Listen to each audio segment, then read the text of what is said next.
Hi friends, welcome to my வாழ்க்கை. இன்றைக்கி நான் ஒரு சூப்பரான பட்டர் பிஸ்கெட் செஞ்சுருந்தேன். இது எந்த அளவுக்கு சூப்பர்னா, கடையில் வாங்கி சாப்பிட்ற பிஸ்கெட்டையே மிஞ்சிருச்சுன்னா பார்த்துக்கோங்களேன். இது செய்ய 10 நிமிஷம் கூட ஆகாது. எப்படி செய்கிறதுன்னு பார்க்கலாமா? இது செய்ய ஃபஸ்ட்டு 100 கிராம் அன்சால்டட் பட்டர் எடுத்திருக்கேன். இது சில்னஸ்லாம் இல்லாமல் ரூம் டெம்பரேச்சரில் இருக்கணும். இதை இனி நல்லா பீட் பண்ணணும். விஸ்க் யூஸ் பண்ணாலும் ஓகே தான், இல்லைனா ஹேண்ட் மிக்சர் யூஸ் பண்ணிங்கன்னா வேலை கொஞ்சம் ஈஸியாக முடியும். ஒரு 5 நிமிஷம் பீட் பண்ணிங்கனாலே போதும். அதுக்கப்புறம் சர்க்கரை சேர்த்தலாம். ஒரு 1/4 கப் சர்க்கரை. இது 50 கிராம். இது பவுட்ரு பண்ணி வச்சுக்கோங்க. கூடவே ஒரு பவுலில் 1 டேபிள் ஸ்பூன் பால் கூட கொஞ்சமாக குங்குமப்பூ போட்டு ஊற வச்சுக்கோங்க. நல்ல ஒரு ஃப்ளேவர் கொடுக்கும். இனி இதை அரைச்ச சர்க்கரையை வெண்ணெய் கூட சேர்த்து நல்லா க்ரீமியாக வர்ற வரைக்கும் பீட் பண்ணி எடுத்துக்கோங்க.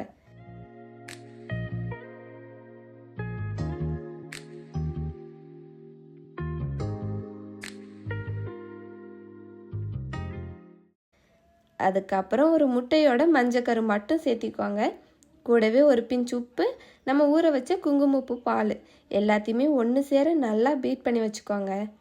இந்த அளவுக்கு க்ரீமியாக வர்ற வரைக்கும் பீட் பண்ணுங்கள். குங்குமப்பூ பால் வேண்டான்னு நினச்சிங்கன்னா 1/2 டீஸ்பூன் வெனிலா எசன்ஸ் ஆட் பண்ணிக்கோங்க. இல்லைனா ஒரு 2 ஏலக்காய் இடித்து போட்டுக்கோங்க. எல்லாமே ஒரு ஃப்ளேவருக்காக தானே. அவ்வளோதான். இந்த அளவுக்கு பீட் பண்ணதுக்கு அப்புறம் 1 கப் மைதா மாவை சளிச்சு சேர்த்திக்கோங்க. இது கூட வேறு எதுவுமே சேர்த்த வேண்டாம். இதை சளிச்சிட்டு மாவை பீட் பண்ணாமல் ஜஸ்ட்டு கலந்து மட்டும் விடுங்க. ஃபஸ்ட்டு மாவு அதிகமாக இருக்கிற மாதிரி தான் இருக்கும். பட் மிக்ஸ் பண்ண எல்லாமே சேர்ந்து இந்த அளவுக்கு மாவு சூப்பராக ரெடி ஆகிடும். இன்றைக்கி பிஸ்கெட்டு கொஞ்சம் க்யூட்டாக ரெடி பண்ணலான்னு இந்த சின்ன பைப்பிங் நாசில் எடுத்திருக்கேன். ஃபஸ்ட்டு இதை ஒரு பைப்பிங் பேக்கில் போட்டுட்டு இன்னொரு பைப்பிங் பேக்கில் நம்ம ரெடி பண்ண மாவை ஃபில் பண்ணிட்டேன். ஏன்னா இந்த மாவு எப்படியும் கொஞ்சம் கெட்டியாக தான் இருக்கும். ஸோ நம்ம ப்ரெஸ் பண்ணி டிசைன் பண்ணும்போது சில நேரத்தில் பேக் பிஞ்சிரும். ஸோ இந்த மாதிரி டபுள் பேக் யூஸ் பண்ணும்போது அவ்வளோ சீக்கிரம் மாவு வெளியே வராது. ஸோ இந்த மாதிரி ட்ரை பண்ணுங்கள்.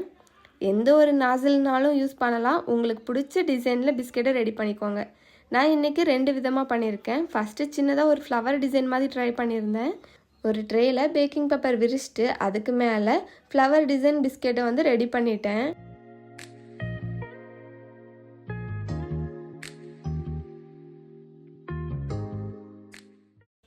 இனி இதை ஓவனில் வச்சிடலாம். ஆல்ரெடி ஓவனை 170 டிகிரி செல்சியஸ்க்கு 10 நிமிஷம் ப்ரீஹீட் பண்ணியிருந்தேன். இனி இதை உள்ளே வச்சுட்டு மறுபடியும் 170 டிகிரி செல்சியஸ்க்கு 13 நிமிஷம் பேக் பண்ணி எடுத்தால் நம்மளோட பர்ஃபெக்டான பட்டர் பிஸ்கெட் ரெடி. சைடில் கோல்டன் ப்ரௌன் கலரில் செம வாசனையாக இருந்துச்சு. இனி இதை கொஞ்ச நேரம் ஆறட்டும். நான் 2வது பேட்ச்சு இந்த மாதிரி குட்டி குட்டி பிஸ்கெட்டாக ரெடி பண்ணேன். குழந்தைகளுக்கு பிளெயினாக கொடுக்கறத விட இந்த மாதிரி டிசைன் பண்ணி கொடுத்தா ரொம்பவே விரும்பி சாப்பிடுவாங்க. சேம் டைமிங் தான். இதையும் பேக் பண்ணி எடுத்துட்டேன்.